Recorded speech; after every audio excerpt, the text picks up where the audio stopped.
When I was working at the factory, at the end of the week, my husband and I had $10 to, after we bought grocery and paid our bills, we had $10, left, and that's true.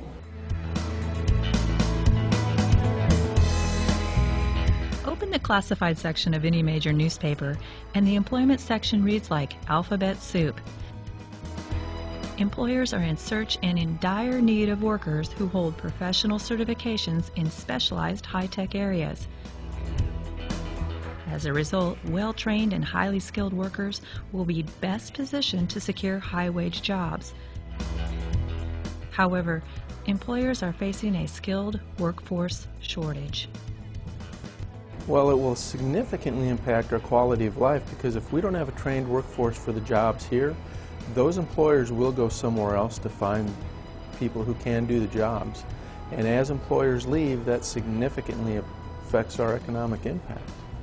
So we need to have trained workers to keep these companies here and draw new companies into our area. A larger percentage of Mississippi's population lives in poverty than any neighboring Mid-South state. Carla Griffin, a mother of two, and her husband were among those statistics of the working poor. Carla and her husband worked in low-skill, low-wage jobs at a sewing factory before it closed its doors. Without education, you at a dead-end road, In the past, I went from job to job because you know how factories, they close down, they work good, then they close down, and you're always looking for other employment or you're laid off a lot. Finding a path out of poverty seemed unachievable. Carla needed to work full-time to support her family. Stepping away from employment for any amount of time was not an option.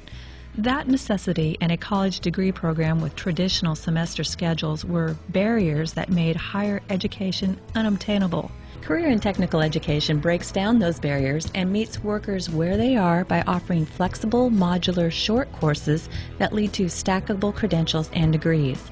For Carla, it meant completing her practical and registered nursing degrees, and the doors to higher wage, higher skilled jobs began to open. It also works around your schedule. You're able to, like when I had already become an LPN and I'm on my way to becoming an RN, I'm able to work a little and make a lot of money and still, go to school, and it works around your schedule where you can, it's more accommodating to people that have to work. Well, what we're trying to do is chunk the curriculum into small enough portions so that people don't have to quit their jobs to go back to school. What we want to do is make it small enough so that they can take a segment of what they need to know and apply it immediately. Predictions indicate that by 2018, 70% of all jobs will require post-secondary credentials and professional certifications, and far too many workers are not prepared.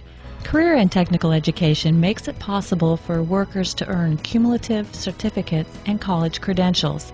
It is a key way to fuel the state's economy and boost employment. Oh, it really helped me out of poverty. It really did. It really did. With the combination of a competitive global economy and rapid advances in technology, Mississippi cannot afford to not invest in career and technical education development. It is the middle skill employees who believe in lifelong learning and upskilling who will secure jobs and strengthen the state's economy. For the Mississippi Department of Education's Office of Career and Technical Education, I'm Diane Godwin.